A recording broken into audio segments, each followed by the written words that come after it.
விக்ரம் வந்து ரொம்ப டென்ஷனாக இருக்காரு. வசந்த் வந்து கேட்குறாரு, "என்னடா உங்க மாமா கிட்ட பேசிட்டியா?" அப்படின்னு சொல்லி கேட்டோன்னே, பேசினேன்டா. என்ன சொன்னாரு?" அப்படின்னோன்னே, நடந்த விஷயத்த சொல்றாரு.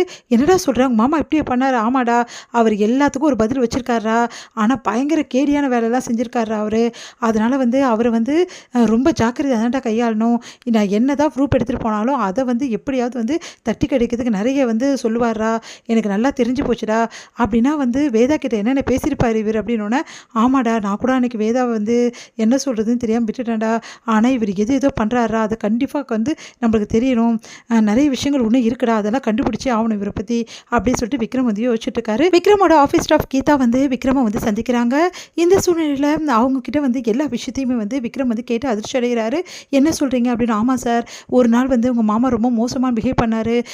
அப்போ தான் சார் அந்த லேப்டாப்பும் கீழே விழுந்துடுச்சு. எல்லாம் உங்கள் மாமா பண்ணதான் என்கிட்ட ரொம்ப மோசமாக பிஹேவ் பண்ணார் சார். ஆனால் அவர் கத்தி வந்து எல்லார்கிட்டையுமே வந்து நல்ல மாதிரி நடிக்கிறாரு.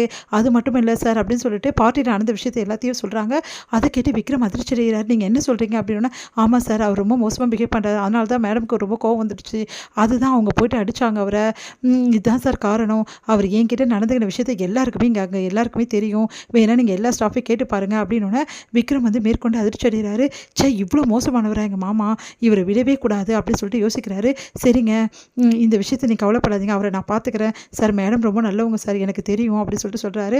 சார், அவங்க எந்த தப்புமே செய்யலை சார். ஆனால் எல்லாமே வந்து அவர் பண்ணது தான் சார். இந்த விஷயத்தை வந்து நான் சொல்லணும்னு நினச்சிட்டு இருந்தேன் சார். ஆனால் எப்படி சொல்கிறதுன்னு எனக்கு தெரியல. நான் வந்து சொல்லணும்னு உங்ககிட்ட நிறைய டைம் ட்ரை பண்ணியிருக்கேன். ஆனால் அந்த டைம் எல்லாம் வந்து உங்கள் மாமா வந்து அதை கெடுத்து விட்டார் சார், எங்களை யாருமே சொல்லவில்லை அப்படின்னோடனே அடுத்து வந்து எல்லா ஸ்டாஃப்மே ஆமாம் சார், உங்கள் மாமா வந்து இவ்வளோ மோசமாக பிஹேவ் பண்ணியிருக்காருன்ற விஷயத்த சொல்கிறாங்க. ஆஃபீஸ் ஸ்டாஃப்லாம் இப்படி சொன்னதை கேட்டு விக்ரம் பயங்கரமாக அதிர்ச்சி அடைகிறாரு. என்னடா இதெல்லாம் அப்படின்னு சொல்லிட்டு, எனக்கே தெரியாதுடா அப்படின்னு சொல்லிட்டு சொல்கிறாரு நம்ம வந்து ஃப்ரெண்டு, அவரோட ஃப்ரெண்டு. அடுத்து வந்து சரிடா, இதை விடவே கூடாது வசந்த் அப்படின்னோடனே, இப்போ என்னடா பண்ணுறது, இந்த மாதிரி நிலைமையில வீட்லேயும் சொல்ல முடியாது. ஆனால் வீட்டில் சொல்ல முடியாதுன்னு சொல்லிட்டு அப்படியே பண்ணியிருந்தா மாதிரி ஒரு கேவலமானவன் யாருமே இருக்க முடியாது. அவர் இன்னும் வந்து நிறைய பொண்ணுங்கள் மேலே கை வைக்க ஆரம்பிப்பார். இதை இப்படியே விடக்கூடாது அப்படின்னு சொல்லிட்டு விக்ரம் வந்து முடிவெடுக்கிறாரு. என்னடா பண்ண போகிற அப்படின்னோடனே, வேறு வழியே கிடையாது, எதிராக வந்து நான் கண்டிப்பாக இறங்கியே ஆகணும் இந்த விஷயத்தில். எவ்வளோ பெண்கள் பாதிக்கப்பட்டிருக்காங்க பாரு, இது இப்படியே தொடர்ந்துருக்கு, நம்ம வேறு இதை கவனிக்காமல் விட்டுட்டோம். ஆமாம் மச்சான், நானும் கவனிக்காமல் விட்டுட்டேன் அப்படின்றாரு. இங்கே பாரு, நம்ம வந்து நம்பி ஒர்க் பண்ணுறவங்க பாதுகாப்பு நம்மளுக்கு ரொம்ப ரொம்ப முக்கியம். அதில் வந்து கைவிடுறவங்கள யாருமே சும்மா விடக்கூடாதுடா அப்படின்றாங்க. உடனே வந்து சரிடா, இப்போ உங்கள் அக்கா வந்து இந்த மாதிரி நிலமையில நம்ம சொல்லவும் முடியாதுல்ல, வீட்டில் சொல்ல முடியாதுன்றதுக்கு தான் அவர் அட்வான்டேஜாக எடுத்துகிட்டு இருக்காரு. அதனால் இவர் ஏதாவது ஒன்று பண்ணி தாண்டா தீரணும் அப்படின்னு சொல்லிட்டு விக்ரம் முடிவு பண்ணுறாரு. இந்த சூழ்நிலையில் தன்வியை வந்து பார்க்கணுன்னு வந்து வேதா வந்து ஸ்கூல் போகிறாங்க. அப்போ கரெக்டாக அங்கே வந்துடுறாங்க நந்தினியை பார்த்து வேதா அதிர்ச்சி அடைகிறாங்க. அவங்க வேதாவை